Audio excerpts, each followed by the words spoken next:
Hi, friends. Susan Blackwell from the Spark File here to let you know that the doors are open for the Spark File Illume, a 9-month group creativity coaching mastermind that invites you to be the Chief Creative Officer and Chief Marketing Officer of your creativity. But what does that mean? That means in 9 months in Illume, you will clarify and advance your big creative goals and learn how to effectively share your work with the world. Now, if you're listening to this and you're an experienced creative or an accomplished professional who seeks a space where it is safe to attempt something you've never tried before, or complete a big creative project, or take your work to the next level and acquire the skills needed to share your creative work with the world, Illume might be right for you. We are calling in emotionally intelligent, high-functioning creatives who are ready to level up.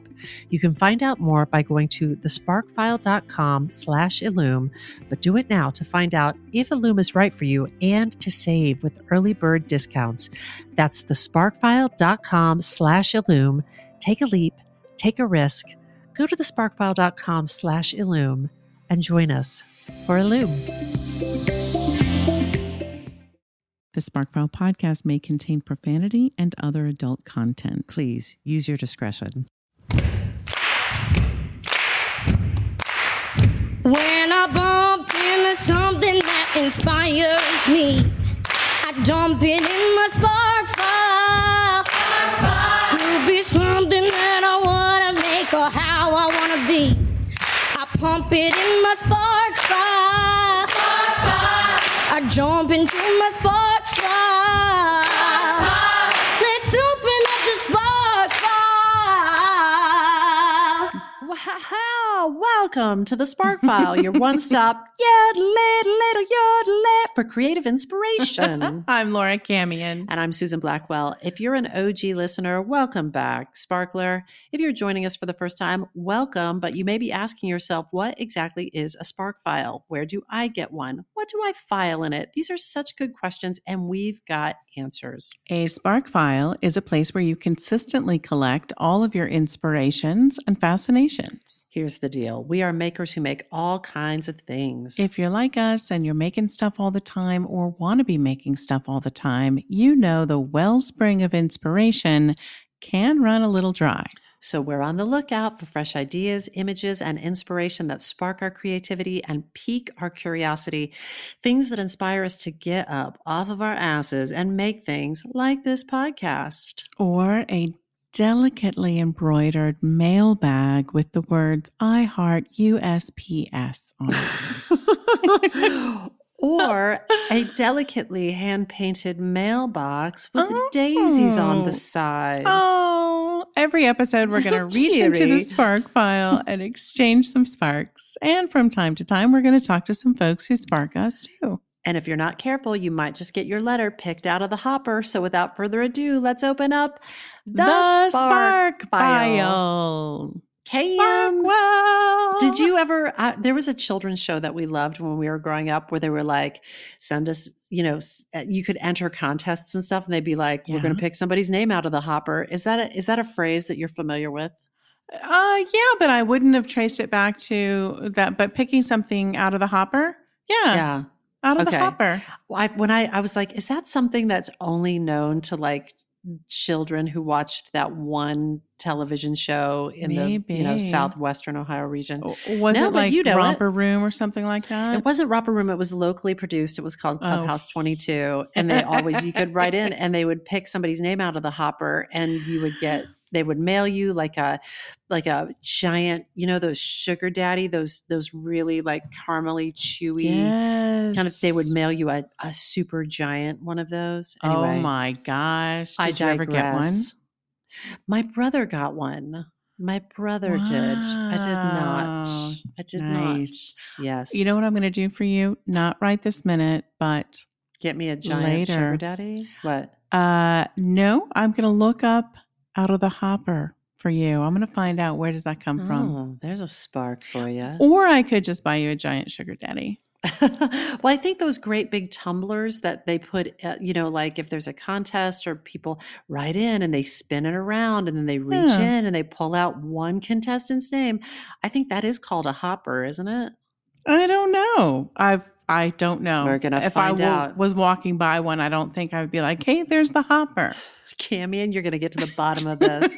And I appreciate you for it. Cams, it's a mailbag day. It's a mailbag. It's a buffet, really, of all kinds of things. Someone will send us a sugar daddy in the mail. Oh, no. Except we don't it's need email. That. It's an bad email for our bag. teeth, and it's bad for our we don't need that. Don't think we want that. We don't want that. We don't But if you want would like that. to send us each a beautiful Rolex, we would accept that. Word. Hey, the first thing I want to share, Cami, and it isn't a letter. It's a Spark source that I love. And I think you love it too. It's Brain Picker. Oh, do you know I love Brain Picker. Yes. So if you're listening and you Yes. don't know, Brain Picker is a social media account and a blog created by a person named Maria Popova. And she posted something the other day that I loved, and I just wanted to share it. So enjoy this. These are Maria's words. Long, long before Carl Sagan enchanted our collective conscience with the fact that we're all made of star stuff, astrophysicist Cecilia Payne, born in 1900, established this fact by discovering the chemical composition of the cosmos. She was the first person to earn a PhD in astronomy at Radcliffe, Harvard, the first woman to chair a Harvard department, and the only female voice on the airwaves of the pioneering radio talks from the Harvard College Observatory. Wow! The world's first public broadcast of popular science nearly a century before Radiolab.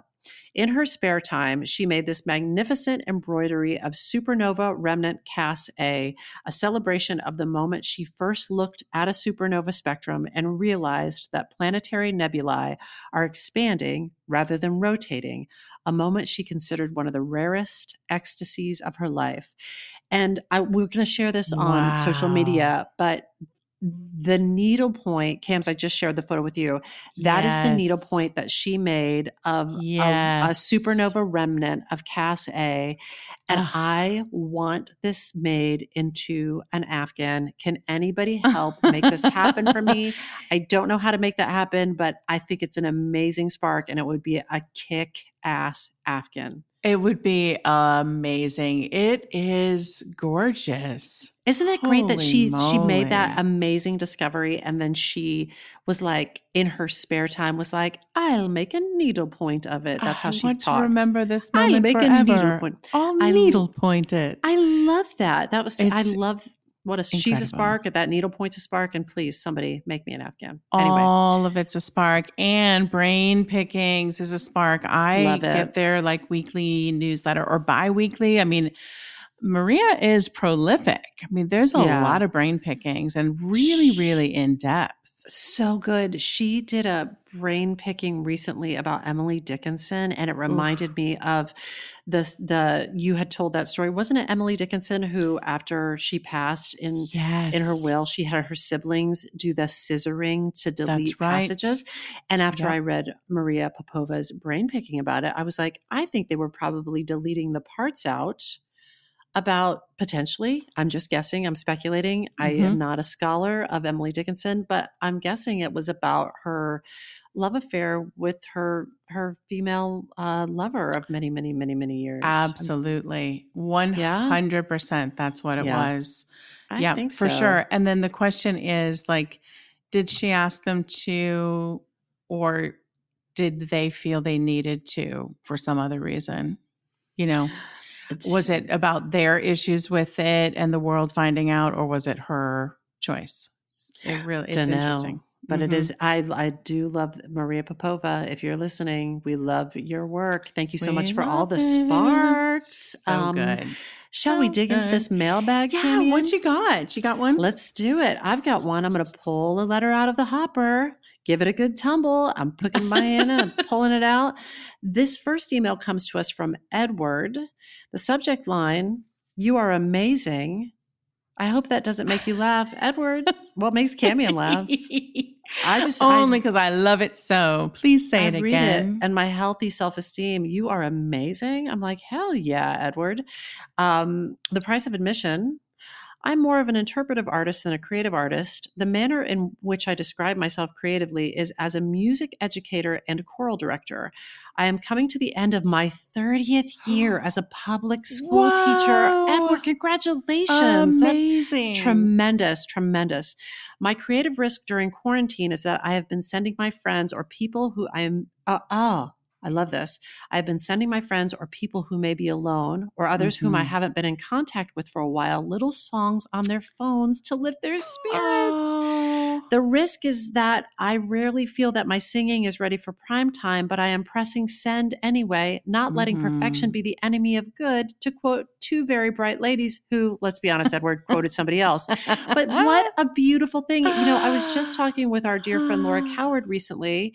Hello, Laura Coward, Hi, Laura. friend of the podcast, because she was talking about how people who are quarantining alone are sometimes we talk about older people who are immunocompromised who are quarantining alone, but sometimes younger people who are quarantining alone get left out of that story, and it's challenging for them.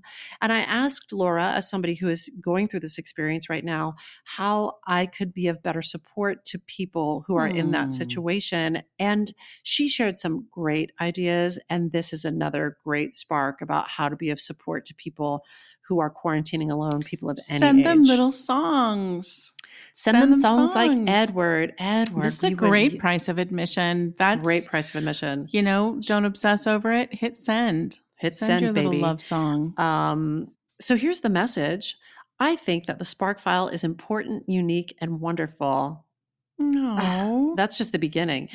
I have been with your podcast from the beginning and loved so much of what you have to share. I've been moved to tears many times as you tell your stories with such openness of humanity and emotion. A beautiful thing indeed. Edward, you smooth talker.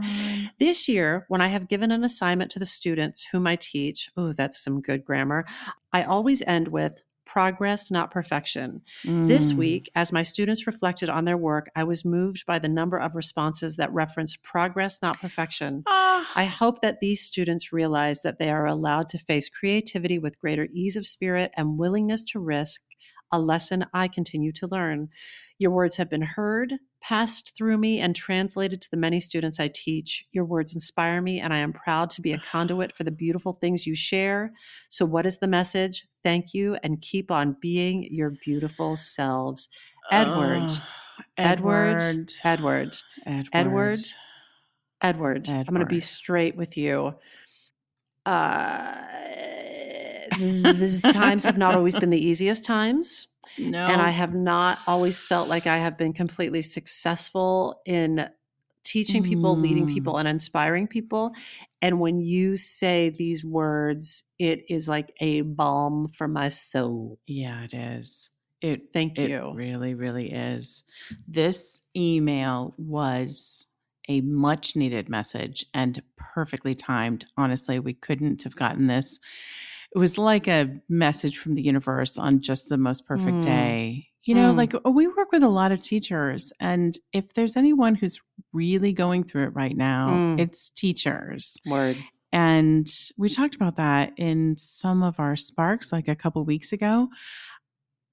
I think the way through it is really to focus on the students. What is the desired impact? Who and how are we trying to help? And Edward, you have it going on. Like, you sound like such a gift to your students, and you should know that your words in turn pass through them and then on to the next person and on to the next. Yeah, I love that. So kudos to you, Edward. It's so interesting, Cams. Like, we really are during this time trying to serve at the highest level always, but especially during this time. Yeah.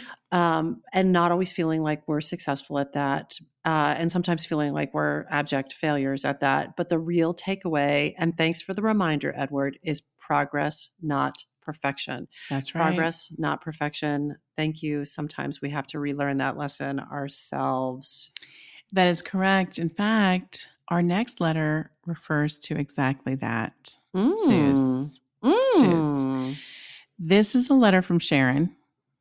And Hi, Sharon's subject line is, Also, full disclosure, Sharon's a friend. I've worked with Sharon years ago on various projects, and now she knows Susan as well.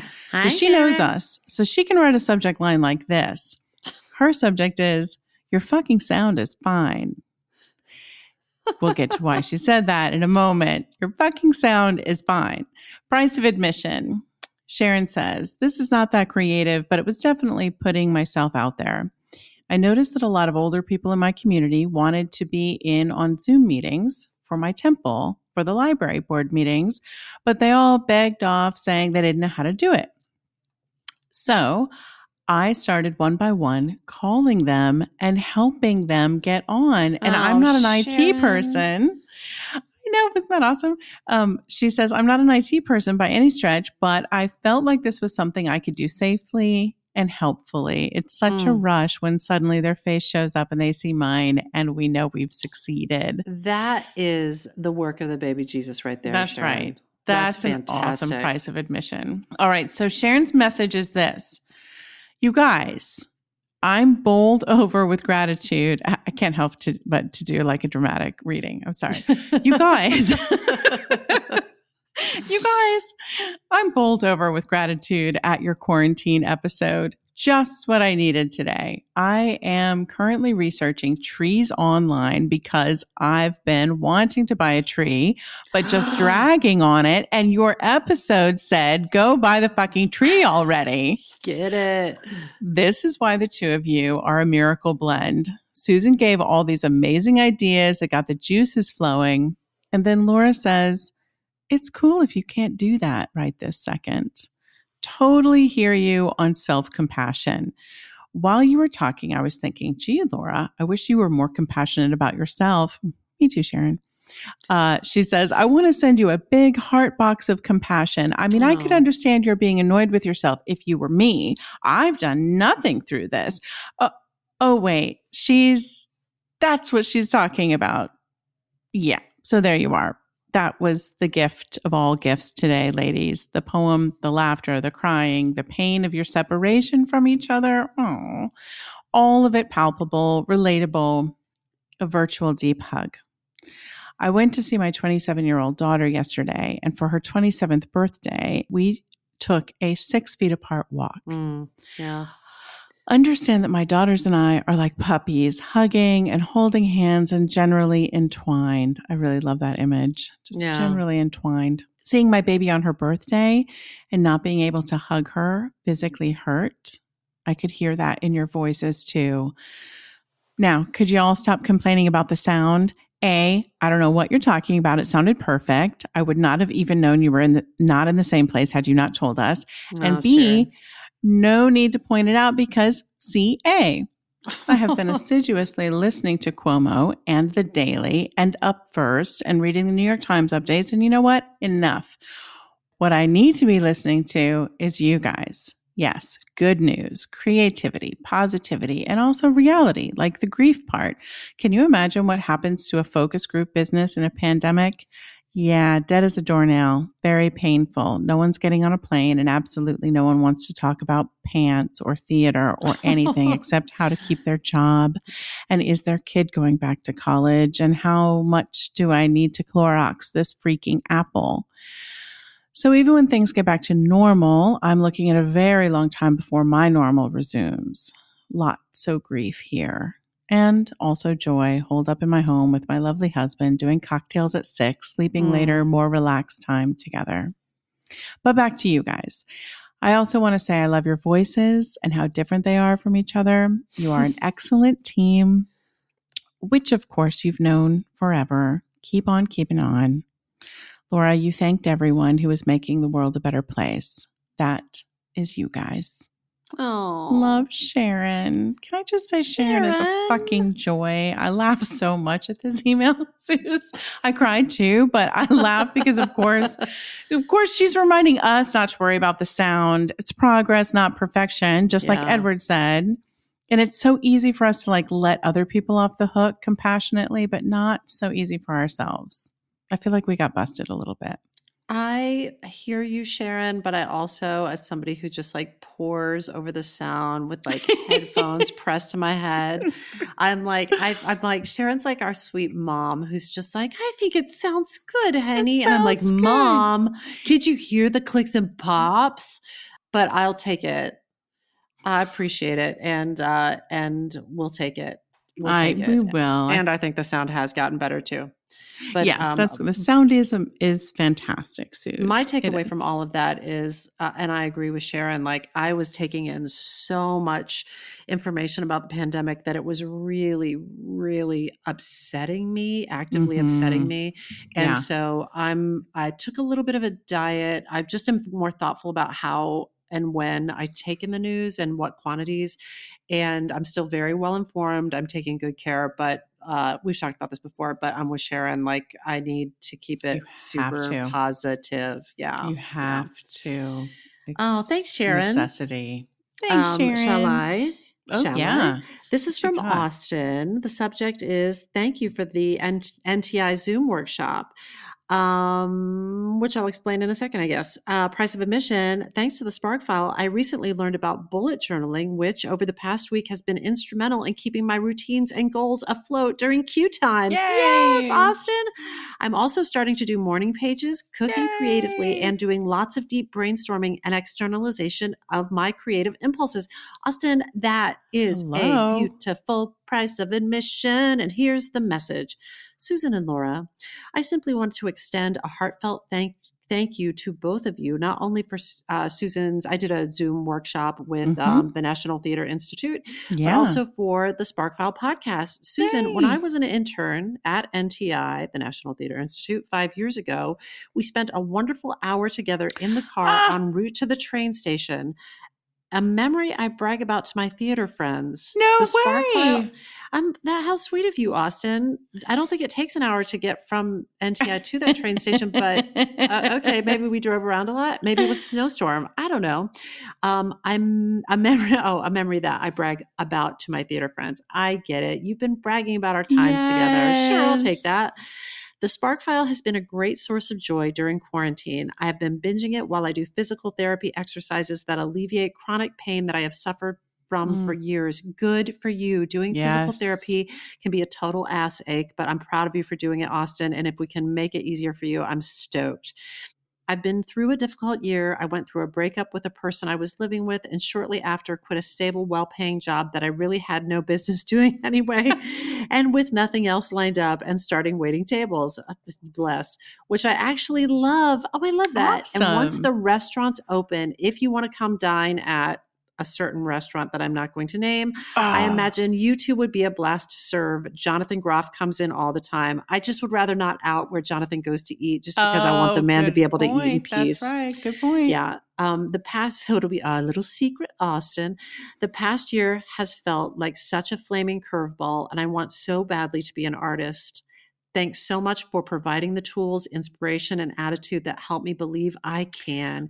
You two rock, Austin. Austin, you absolutely can. You just declared it. And the work that you're doing with your creatively and your morning pages and your externalization of your creative impulse, you're doing it. And if you love waiting tables, I love that you love it. And if that buys you the flexibility that you need to have that creative life, rock the fuck on. Love Hell yes. I would posit that you already are an artist, Austin. Yes. I'll just say that. And if you'll kindly put us down for a table for two as soon as all this is over, we will gladly have a meal and maybe run into Jonathan as well. Hey, Come on. You know what? Also, I wanted to say, Austin, you said you so badly want to be an artist, and something that I heard recently, and I may have mentioned on the podcast, is you get to choose every day as you're doing your bullet journal, as you strike out into the day, how that's going to move through you, how being an artist is going to move through you. And the great thing is you get a reset every single day to make that choice again. So if you don't feel like you nailed being an artist on Tuesday, there's always Wednesday, and then there's Thursday, and then there's Friday, and you get reset as long as you continue to draw breath into your lungs, you get to choose every day if you want to, how you want to live being an artist. So rock the fuck on. So happy you wrote. Rock the fuck on, Austin. Suze, I've got a little note here from Brittany. She Hi, says, "Hi, Susan and Laura. One of the ways that creativity has helped me through the quarantine is songwriting. I'm graduating from college this spring, and the past 2 months have been a wild blend of emotions. Below is a song I wrote to sort them all out." And I would love it, Cammie, and if you just broke into song right now, that Cammie and covered the song that Brittany you know wrote. what? I wouldn't do that to Brittany.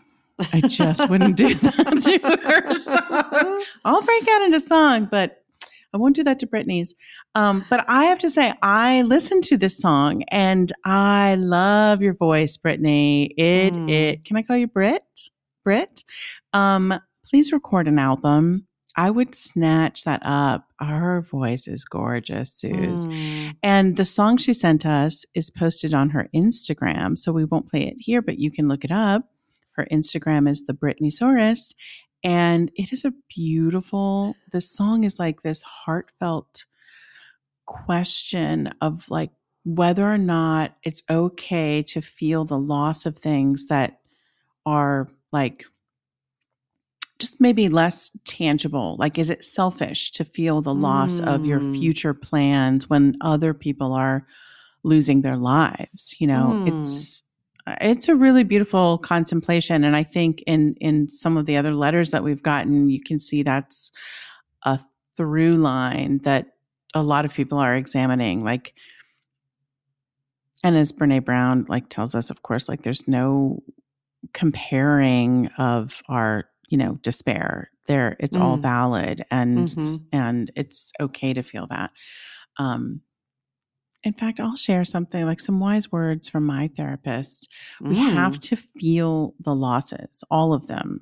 Like no matter, like without judgment, if your loss is that you're not headed to college this fall as you thought you were, that's an enormous loss. Yeah. And if we try to gloss over them with like comparisons of other people have it worse, we're only like sweeping them under the rug temporarily. The mess is still there, and you're going to find it later when you pull back the carpet. She didn't really use that analogy, but I did.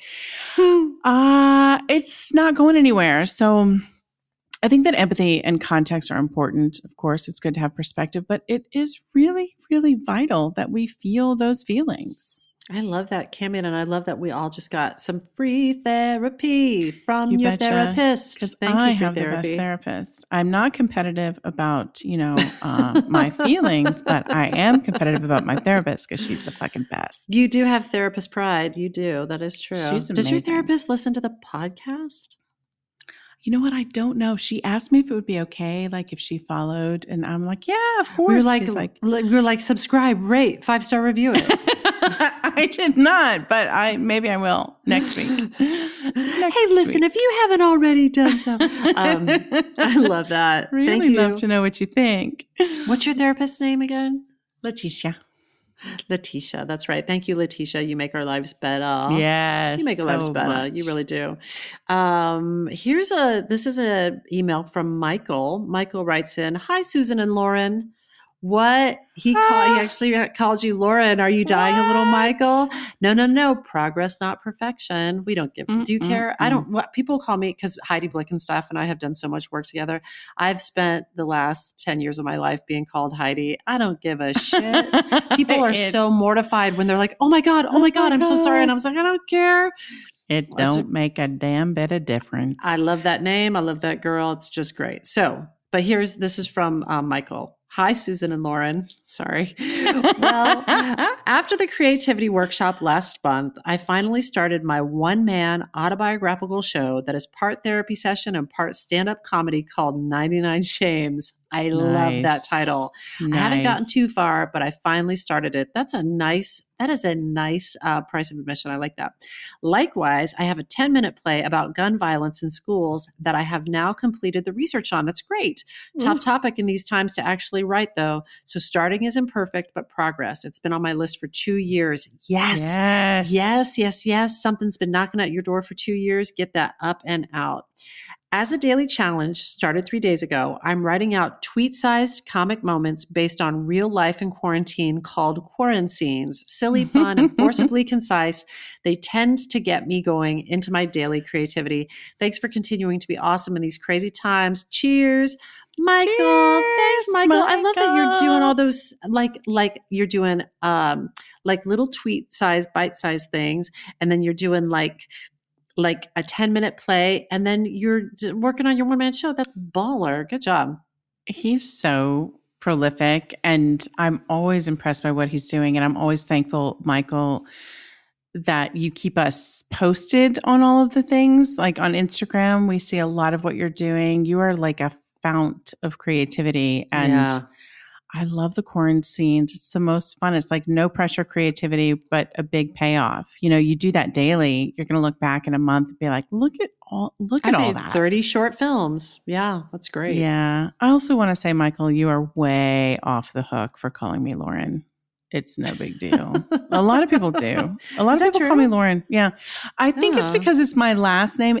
My last name ends in EN, so they sort of pick Yeah. up the whole thing. It's like a combo Yeah. of my first and last name, Lauren, Yeah. which wasn't quite right. It would actually be like Lorian, if I'm we gonna were start really calling you doing that. it. I think I'm switching to that. Lorian. I'm also switching it to, I'm going to call you Lorian from now on. Instead And you of should also start a- cams. Yep. And you should start a makeup line too. There's a spark for you. Free sparks. Oh, thanks. I'm going to share another letter. Are you ready? Mm-hmm. It's from Erin. And Erin says, "Hi, ladies. Our mutual friend, Allison French, turned me onto your podcast a few weeks ago, and I can't get enough. And I freaking love the theme song.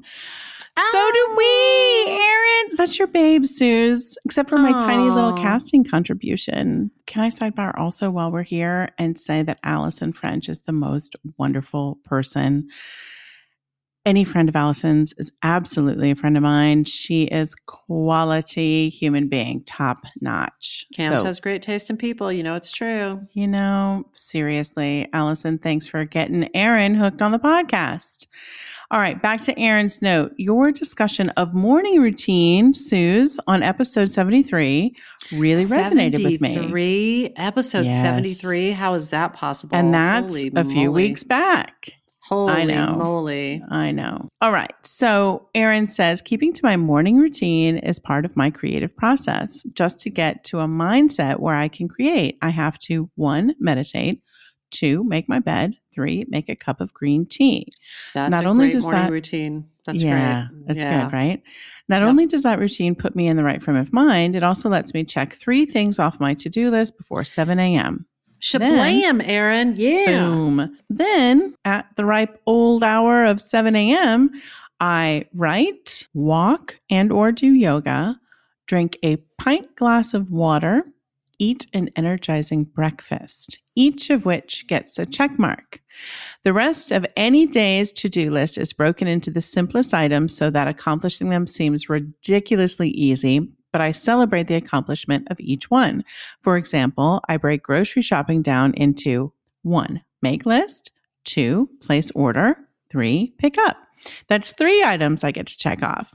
Erin, you love checking items off. Check those boxes. I also place notes to myself on sticky notes near my workspace. I write them on brightly colored Post-its so I can easily swap them out for new inspiration. I currently have the following. Protect your process. Do it even if it's hard. Everything you write is right. Love I'm that. adding one that Susan's Nate contributed. I'm a professional because I work from home. Love that. So back to what I said in the beginning. Protect your process applies to my entire morning routine. My process includes taking care of myself in every way. Protect your process inspires me to make good choices so I can access my strengths and not waste any time being hungry, cranky, or tired. I do my best every day, but some days just suck anyway. True. Word. I love the Walker Percy quote, abso-freaking-lutely. The search is the thing. Some days I write a ton of garbage, but it's because I'm on to something, or at least in the search. Yes. Thank you for putting out your beautiful, smart, entertaining podcast every week. You're putting good work into the universe, and goodness knows we could all use more of that. I look forward to each episode, and I hope I get to meet you and see your faces someday. I hope so too, Erin. For people that don't remember the Walker Percy quote, that Cammie and I quote every episode. Cams, will you shablam them with that quote one more time? I will. This quote has hit a nerve with us ever since I first read it on Kate Crawford's Instagram. But then when we sat down with her, we got to hear like the source of it. She really gave us. So that's a good episode too, if this quote resonates with you. The Walker Percy quote is, "What is the nature of the search, you ask? The search is what anyone would undertake if he were not sunk in the everydayness of his own life. To become aware of the search is to be onto something. Not to be onto something is to be in despair." I think it really hit home for both of us, because I know for sure you and I have both felt this, but I'm kind of guessing probably all of us have felt this before, like when we've gone through times when we were not on to anything. Oh man, Cam's that quote always reminds me of like when I knew I wanted to like leave a corporate job.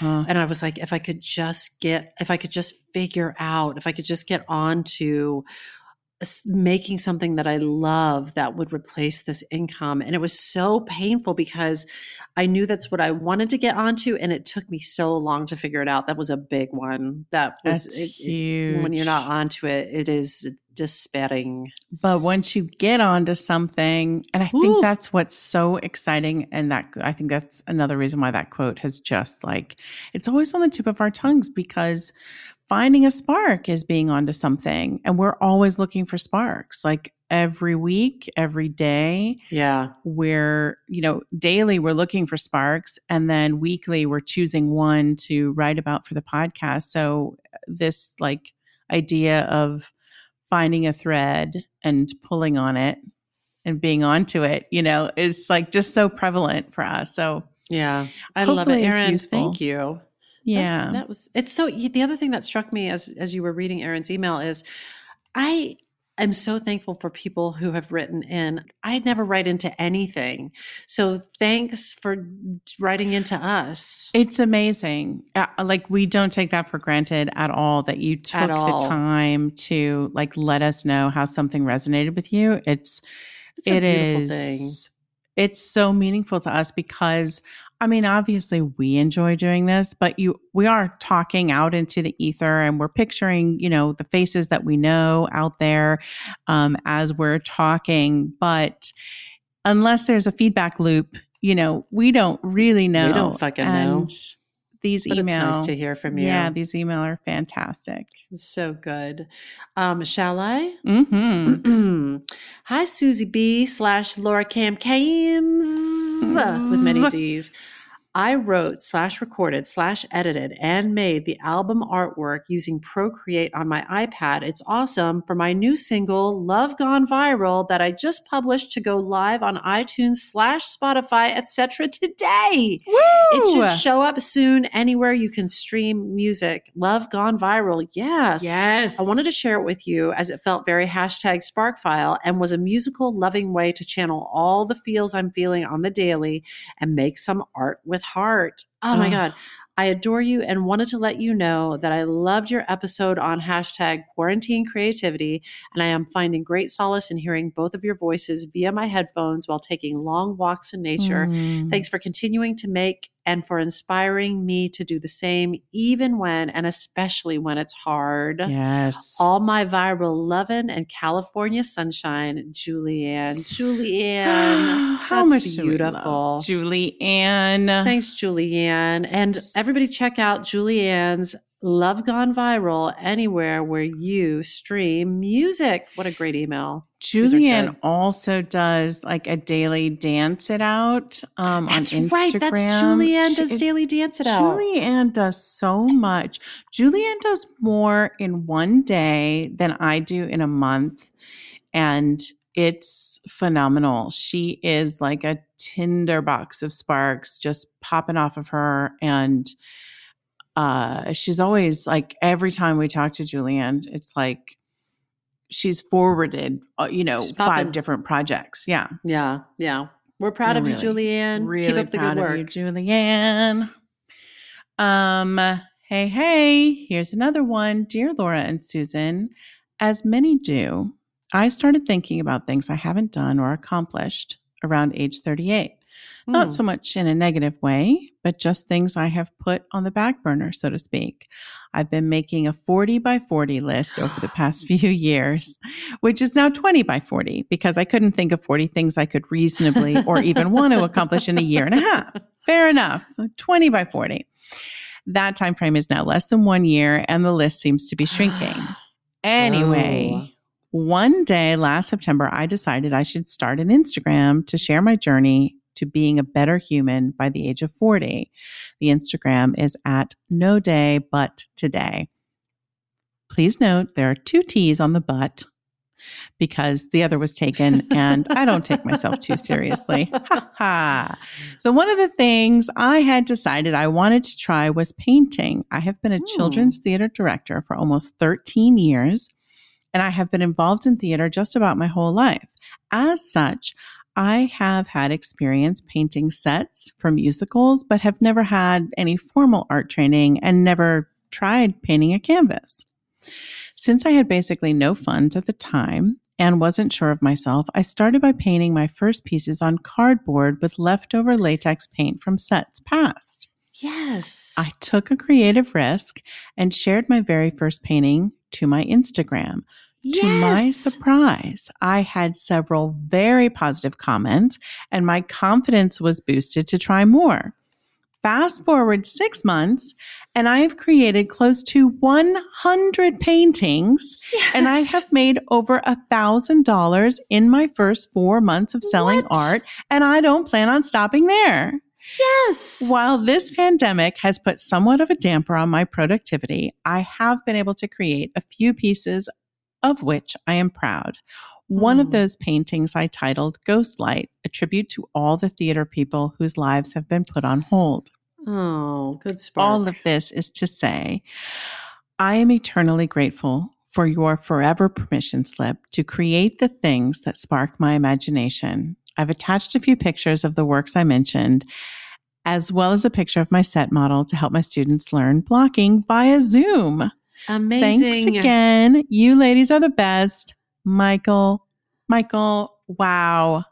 That is so cool. Suze, you want to know something else about Michael that I really, really love? Sure.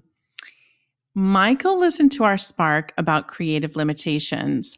And on Instagram, he popped us a note and said, send over a limitation. I'm going to do a painting in 1 hour. And will you name something that must be in the painting? Anything. And of course, I said, a monkey. I mean, of course. And he delivered an hour later. Here's a painting with a monkey in it. I got such a thrill out of it. It was so fantastic. Thank you so much, Michael. Good job, Michael. And one of the things I love about this email is that Michael didn't have to go to the craft store and make this huge investment. And you were using sort of like materials that you had at hand and just giving it a spin. When you do that creative, meditative, flow state, woe state satisfaction that you can get into just so easily, doing something like painting. Yep. And whether you make money on it, get it, girl, make that money, honey. Like whether you make money like Michael, or if you just do it for your own pleasure. I just love that email. It's such a good reminder. I know. Such a good reminder. Good job, Michael. Good job, Michael. Here's one. This next one is a 2-parter, and we love this one because it really does demonstrate what you can do when you decide to pivot. So this is from Kelsey. The subject is Midwestern 7-layer spark salad with extra mayo. There you go. Price of admission. For the past year, I've been going through a career change. It's really the first time in a long time that theater hasn't been explicitly my job. It was scary to shift gears. I spent a long time thinking about what type of creative person I wanted to be and how I wanted my creativity to impact the world. Yes, that is seeking that spark. Yep. That is seeking being onto something. During this change, listening to episodes of the Spark File was infinitely helpful and inspiring. This is so nice, Kelsey. Mhm. There were days where it felt like you two lovely ladies somehow knew what was going on and were counseling me through my headphones. Aw. I'm happy to report that I'm now settling into a new job with a nonprofit I deeply care about. More on that in a second. And writing and crafting and music making in ways I haven't in a long time. It feels good. I'm grateful for the part the Spark File played in getting me here. These are kind words that Kelsey is sharing with us. But I just want to say, for a couple of years now, Kelsey has rocked the New Year's Creativity Challenge. And Kelsey is one of the most endlessly creative people that I have had the pleasure of doing business with. Like, so Kelsey, thank you for those kind words. But I want to say that the spark girl, all those sparks are coming from inside you. Mm-hmm. Inside the house. One lady's opinion. So here's the message. I just started working for an organization called Destination Imagination. It's a competition-based program for kids all around the world that guides them through the creative and collaborative processes.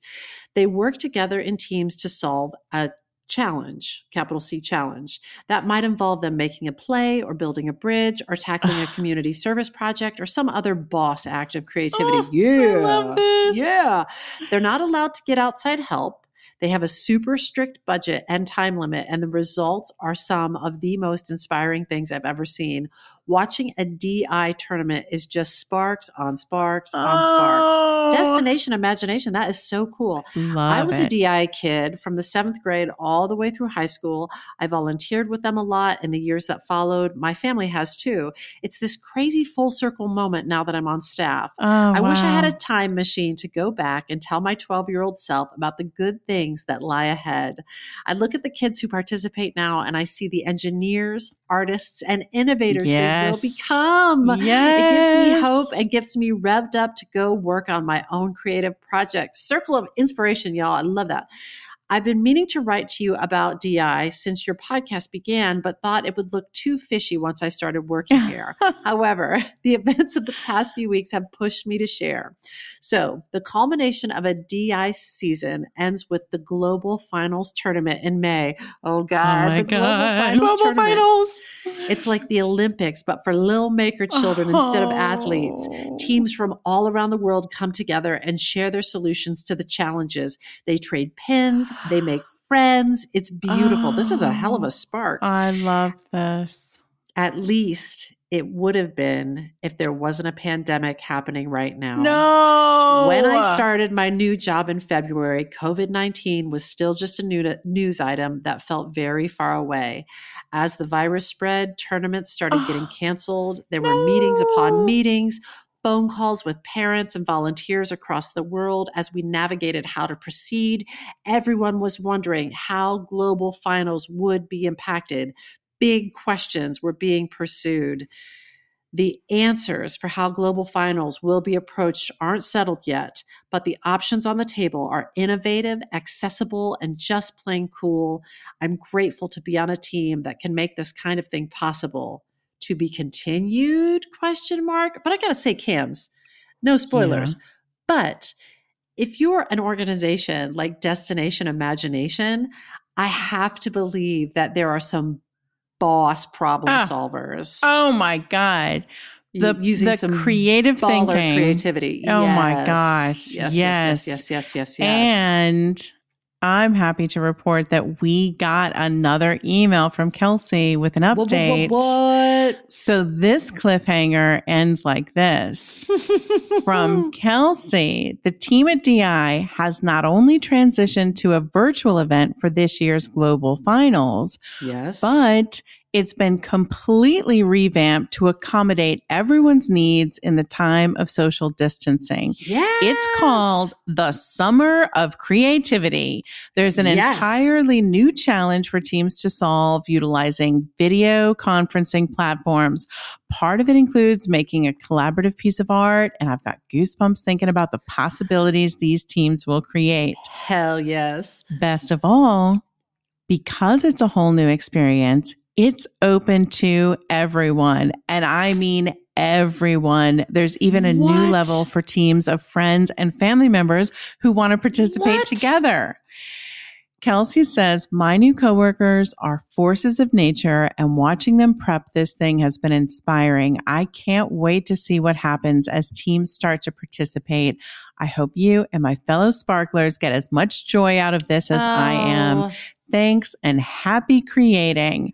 Suze, I love this so much. I looked it up because I'm like, wait a minute. Yes. There are some students in my life who might want to do this. You can find the info on globalfinals.org. Globalfinals.org. The deadline to register is June 1. They've already given out the challenge, but if you register before June 1, you will get the challenge and you can jump right in. There is still time to get in on this. Cams, is there a age limit? Or is it really open to anyone? No, I don't know. I think Kelsey it's made sound like it was open to everybody, but maybe she just means kids. But friends and family of those kids too. So maybe a child needs to be on the team, but then friends and family can join. Globalfinals.org. We'll go there and we'll find out. You know what a circle of inspiration. They're like living like when you live your mission, that is always what amazes me. Companies can set forth what their mission and what their purpose is, but then when the times get tough and they get challenged, you always go back to like what that mission is, and are we going to live it or is it going to shut us down? And Destination Imagination is living it. They are innovators themselves. So everything that they're asking those students to do and be and think like is what they are modeling for those students. What a I get spark. really psyched about this. That is, I have to go back up. What was Kelsey's original subject line? Midwestern 7-layer spark salad with extra mayo. Oh, yes, there's Kelsey. 7 layers there for sure. I love it. And I love you. And we love your creativity. We love it. Happy creating. Next up is from David. The subject is USPS and activism. Yes, David, the price of admission. Right when the whole lockdown went down, I wrote an art song setting an excerpt of T.S. Eliot's The Wasteland. Wow, smell you, Nancy Drew. Aren't you smart and fancy? A month or so ago, I sent the song to a soprano friend of mine in New York City and a collaborative pianist friend in California. And last week, I got on a Zoom call with them to talk about it and interpretation and inspiration. And this week they are recording it. Yes. I'm not involved with the recording process, except eventually listening to their takes and giving them feedback / picking the final cut. So it doesn't quite seem real yet, but it's crazy exciting and also terrifying that these musicians that I respect so much are recording my song. And I'm going to put it out there on YouTube for people to see and hear. Yes, David, that is a beautiful price of admission. That's how you do it. Yes. And here's the message. I have a spark and a reaction to an episode of the podcast I listened to today. We'll take it. Number 1 is the reaction. I listened to the USPS and kittens episode, and it made me think about so many things. First and foremost, I have decided the next art song I write, a setting of a Walt Whitman poem. You are so fancy, David. Wow. A setting of a Walt Whitman poem that I am writing for my wife for Christmas. Oh, yes. It's a good spark. Will be done entirely by hand until I start giving drafts to my mentors / my wife / the pianist. I normally start writing by hand and then go into Muse Score for basically the last 50 to 60% of the process. So this will be different. I literally drove to the storage unit to pull out my jazz improv notebook to get the blank sheets of staff paper out to use for this. Well, I also needed a couple of books from there. Got it. So you were going there anyway. But still, we appreciate the effort. I can also attest, as someone who grew up with email, albeit in kind of the earlier stages of email universality, there is something special about getting a handwritten letter, and I do recognize certain people's handwriting. Yes, your wife is gonna love the song, and then having like the handwritten like notes to the song. I think I talked on the podcast about how last Christmas I really committed to a pretty much handmade, homemade, creative Christmas. Yes. So Cam's got a handmade gift, and Nathan got a handmade gift, and my sister got a handmade gift. And I have to say, there is something, I mean, I guess I was worried with Cam's. Some of it I was worried. I was like, here's a thumbprint ashtray I made for you. But I think it turned out okay. That handprint turkey that I got you. I loved it. But I think your wife's going to love that. What a beautiful gift. Number honestly. 2, here's the spark. I'm going to be up front. This is a little political, and I know you try to stay out of that. Bring it on. We're not afraid of your politics, but hear me out. I listened to the radio show / podcast, This American Life, and last week they won the first Pulitzer Prize for audio journalism. Awesome. The episode that got them that award hit me hard and is sparking me. It's called The Out Crowd, and it first aired last November. It's about the refugee camps just south of the border in Mexico, what those people have to face, and what U.S. asylum officers are experiencing as they have to implement new policies that reject basically all applications for asylum and force asylum seekers into horribly dangerous situations. Flashback time, when Trump was just letting the paint dry on his version of the Oval Office, he implemented a travel ban that many felt was racially / religiously charged in targeting Middle Easterners / Muslims. This sparked me to write a short choral setting of the last 5 lines of Emma Lazarus's The New Colossus. Give me you're tired, you're poor.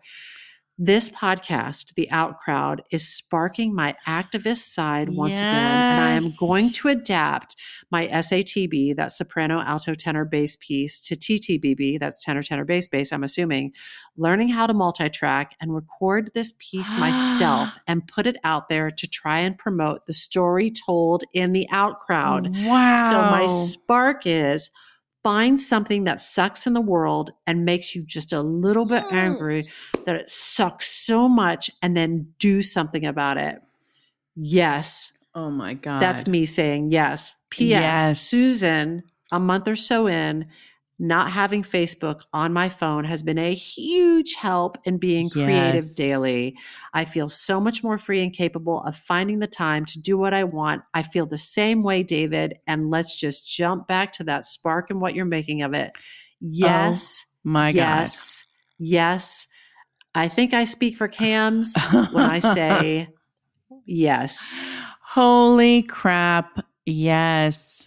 Suze, I want to just touch on that last part. You've been a real advocate of people like getting off your social media because I think because it's that like the need to create can, really dissipate when we have a distraction like social media there. So removing that can be such a gift to yourself, like in the amount of time and focus you have for your creativity. Yeah. And our friend here, David, is really making the most of that time. My God. Just one observation as I've been running this experiment with myself about removing social media from my phone. Yeah. I notice how, in addition to saving the time that I usually would just sort of like park myself and start to do just like take a bath in social media, I also now notice the impulse. So I'll go to, and I'll be like, oh, it's not on there. I'll go to reach for it. But just noticing the impulse when it comes up, how frequently it comes up, has been a little bit of a learning experience, which has been great. It always makes me think of that Louis C.K. video or story. He might have told this story on Late Night. Yeah, he did. You know the one. Yep. And I know, he comes with a bag of troubles, but this story still resonates, and that, that we're so conditioned now, any genuine feeling of substance and meaning, and we want to distract ourselves from that. What would happen if we let ourselves go all the way there and just sit with it. Yeah. Sit with it. Yeah. I love it. I love it. Oh, David, you're doing good work. Please keep us posted on what tracks, you make. David. Yeah. Send I want to tracks. hear that song you write for your wife for Christmas too. That sounds awesome. I love that. I love that. All right. I think this might be our last letter for today, Suze. This one it's a goodie. is from Ashley. Hi, Ashley. And Ashley says, Dear Laura and Susan, deep breath. I've been doing that a lot lately. I've been listening to the Spark File from the beginning. It started because I have a little connection to the theme song. Ashley is Lila's mom, and Lila is the glorious voice you hear singing our theme song. The opening theme, yes. So I started because I have a little connection to the theme song. Then I continued because I'm a creative person, and I thoroughly love your show. Oh, I love awesome. that. Thanks, Ashley. We love your family. Mm-hmm. I often would listen in the car or in my house when it was quiet with the kids at school and my husband at work. I work from home. Those days are over. After lockdown, I couldn't bring myself to listen to pre-pandemic podcasts. I couldn't read for pleasure or concentrate on anything not related to my immediate reality.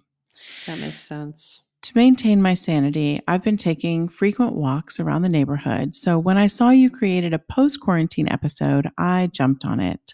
Yes. Next thing I knew, I was power walking with my earbuds, crying, looking like a crazy person, but I guess that's not uncommon these days. I was really struck by the double whammy emotions you mentioned, grief and guilt. First, the grief. My daughter is a senior in high school who is thrilled to begin a new adventure studying acting in New York City in the fall.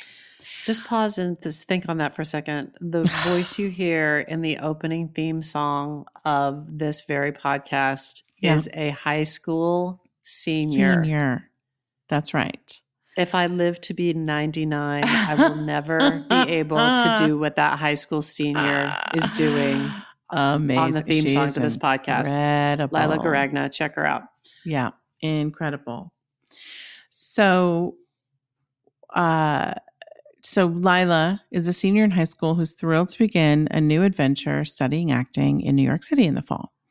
I am grieving for her missing her prom, graduation, theater banquet, saying goodbye to teachers. The list goes on and on. And then I realized I have my own grief in that regard. As a mother, I am missing those milestones to help me prepare for the end of a huge part of my life. The tapering off, the weaning. I carry her grief and mine, the curse of motherhood. I have a 15-year-old son who is bumping along, sleeping in, and spending endless hours on the Xbox. His grief is that he can't play basketball with friends, and he has no idea what the fall will bring for sports or for school. Fear is a big part of my grief. What will the fall bring for both of my kids? Will there be high school basketball? Will my daughter be able to start college as planned? Will she be safe? When can she get back to performing? And then there's my own grief. At 49 years old, after years of raising kids, feeling lost without a purpose of my own, I made a career change and started doing freelance casting for independent films in Austin. I think this qualifies as my creative risk. Yes, it does, Ashley. I have a background in dance, visual art, and teaching, but after raising an actor daughter, I became intrigued with that world and I made a career jump. It has been scary, but in a year and a half and 8 projects later, I was thrilled to have a purpose and something I love doing. She's onto something. Yeah. Of course, now no one is filming, and very few filmmakers have the confidence to plan production start dates.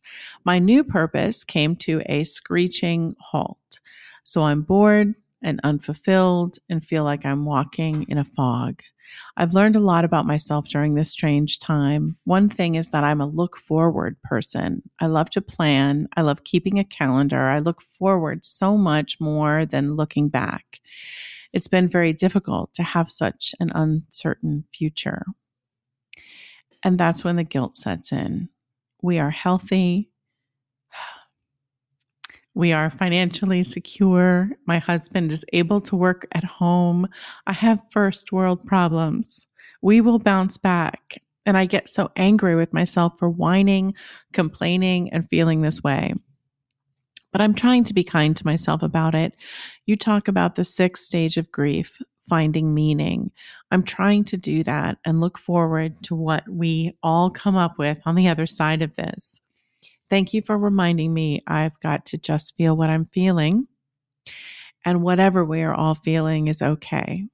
And thank you for the spark file, Ashley. P.S. I'm pretty sure my son has no idea how to read cursive. Frightening. Oh, Ashley, I couldn't get through it without crying. Ashley, we are so with you. And what you said at the end, I think it's also like what we said to Brittany, like feel those feelings, Yeah. right? Yeah. I always go back to the idea that emotions are meant to be in motion. That's how I think of it. So emotions are intended to move through you. And as long Did you as make that up? I did. I think I did. Yeah. I know. Independent thought. That's amazing. But not the I think you're concept, right. but just that emotions are supposed to be in motion. But the And concept, that's the name of our other new people. Rocksteady dance crew? Emotions in Motion? Yeah. Come on. Emotions come on. in I'm going to motion. pop and lock all over that. Yes. But I did not invent the concept. Many people have spent a long time studying this, but emotions are meant to move through us. And as long as they keep moving, we're good. We just have to let them flow. But it's when we suppress them or block them or try not to feel them that they get stuck there. Some people actually go so far to say that suppressing our emotions can manifest into illness. Other people say what we resist persists. There's a lot of there's a lot of ideas around what happens when we don't let ourselves just simply feel the emotion and let it pass. As far as I know, there's no harm in just letting it, like a cloud, just letting it float right on by and pass on through to the next. This letter actually made me think about something. I hesitate to bring it up only because I don't have a solution for it. But you know what? I'm going to bounce it to Susan. Maybe she will. As a parent, I'm not a parent. As a parent of 2 chihuahuas.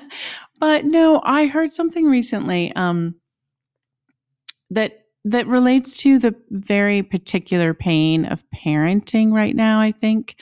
One of the teachers that we work with was talking to a group of parents recently, and one of them said, I was really struggling when all this started. Like, I was trying to juggle work and my marriage and my kids' schooling and the household needs, and all of it was overwhelming. But eventually I realized I had to let go of one thing, my independence, me, my personal goals. And once I let go of this idea, my autonomy, everything was easier. And I felt so sad when I heard that. Like, I understand it.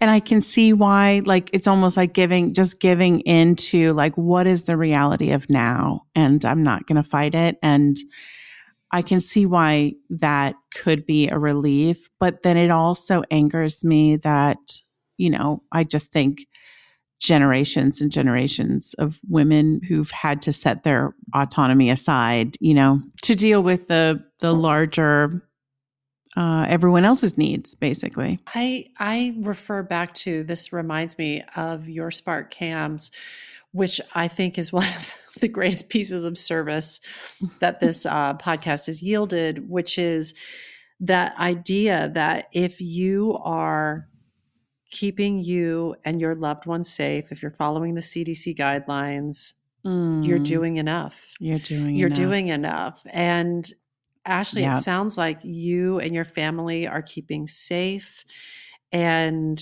you are remaining healthy and you're doing enough. You're doing So enough. the other thing I want to say is I feel like during this time, but during all times, we always champion the idea of expanding the definition of creativity. It's applied imagination that fights for the powers of good. And so that could be using your imagination to about what you're good, like a special meal you're going to make for your family to bring a little bit of pleasure and joy to the day. Or what a game night might look like. Or what a game night might look like. So I just want to say to you, Ashley, that as this cloud of pain moves through you, it'll come, it'll go as the weather changes. Also know that you are doing enough. And I bet that you're also exhibiting some beautiful creativity. You're just not counting it. I have a suspicion. I just have a suspicion. Yeah. And I also want to share a piece of writing that we talk a lot about in our Let Me Try That Again workshop. It is 3 Roots to Healing by Ijeoma Umebinyal. Number 1, you must let the pain visit. Number 2, you must allow it to teach you. Number 3, you must not allow it to overstay. Meaning, it's what Cams was saying. It's emotions in motion. You don't want to you don't want to get stuck. You don't want to get addicted to that, or you don't want to just get so pulled down. Sometimes you have to fight the current a little bit and keep swimming towards the shore. But I'm sure I've talked about this on the podcast as well, but sometimes I forget that idea of not always so. This will not always be so. This is moving and changing. It may not feel like it, but this will not always be so, this reality. So films will come back. You will, if you choose to, you will continue to do that cool career that you've chosen for yourself in casting. This will not always be so. And in the meantime, we're going to use our creativity as gently as possible to apply our imagination and fight for the powers of good. Yes. Yeah. Yes. Yeah. So I think that's it. Oh, I think that's it. Suze, I feel another mailbag emptied. Another hopper super grateful right now for our full hoppers and for all these letters and comments from people. It really, I don't know, it means so much. Words fail me right now, but it means so much. Damn inspiring. It inspires us specifically about how to ideas that we would like to implement, but it inspires us to keep making this podcast. That anybody gives a shit. It really does. Yes, that people do. And there is a collective of us that we're all in this together. We're all we all have these emotions at any given time, maybe not at the exact same time as the next person over, but we all understand the struggles of trying to express ourselves creatively in whatever form that takes and to feel fully realized and articulated as a human. Yeah. Yeah. Yeah. We hope this puts another bunch of sparks in your file.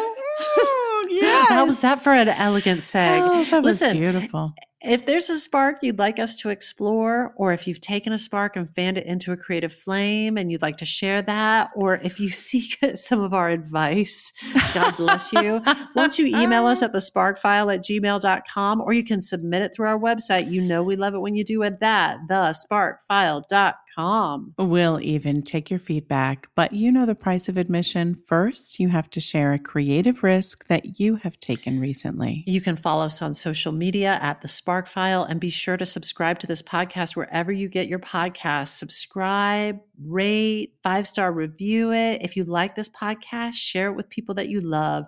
If you don't like it, in the words of Sunday in the Park with George, move on. Keep moving on. Seriously, move on. Move. Okay, sorry. Do you want me to sing more? No, I mean, yes, always. But I'll say There's this. one of the greatest lines in musical theater comes immediately after that, which is, anything you do, let it come from you. There you go. Then it will be new. Move on. I love that lyric. I love it, love it, love it, love it, love it. I owe Stephen Sondheim 50 cents. Yes. I'm saying yes to all of that. I love that, Suze. Knocked me right off my tracks. Did it? If something tickles your fancy and gets your creative juices flowing, we are writing you a forever permission slip to make that thing that's been knocking at your door. It is your turn to take a spark and fan it into a flame. You got it. Just kidding. I don't have a rhyme for you this week. Just somebody please make me an Afghan based on the needlepoint that astrophysicist Cecilia Payne did of that supernova. Great. Thank you. Thank you. Somebody please. And I'm talking a full-size Afghan too. Oh Great, my thanks. gosh, very specific. So please take it and make it. Make it. Bye. Bye, everybody. Make me an Afghan. Make one for Cammy too. She didn't ask. I'm asking on her behalf. Thank you. When I bump into something that inspires me, I dump it in my spark file. Could be something that I wanna make or how I wanna be. I pump it in my spark file. I jump into my spark file. Let's open up the spark file. Hi, friends. Susan Blackwell from the Spark File here to let you know that the doors are open for the Spark File Illume, a 9-month group creativity coaching mastermind that invites you to be the chief creative officer and chief marketing officer of your creativity. But what does that mean? That means in 9 months in Illume, you will clarify and advance your big creative goals and learn how to effectively share your work with the world. Now, if you're listening to this and you're an experienced creative or an accomplished professional who seeks a space where it is safe to attempt something you've never tried before, or complete a big creative project, or take your work to the next level and acquire the skills needed to share your creative work with the world, Illume might be right for you. We are calling in emotionally intelligent, high-functioning creatives who are ready to level up. You can find out more by going to thesparkfile.com/Illume, but do it now to find out if Illume is right for you and to save with early bird discounts. That's thesparkfile.com/Illume. Take a leap, take a risk. Go to thesparkfile.com/Illume and join us for Illume.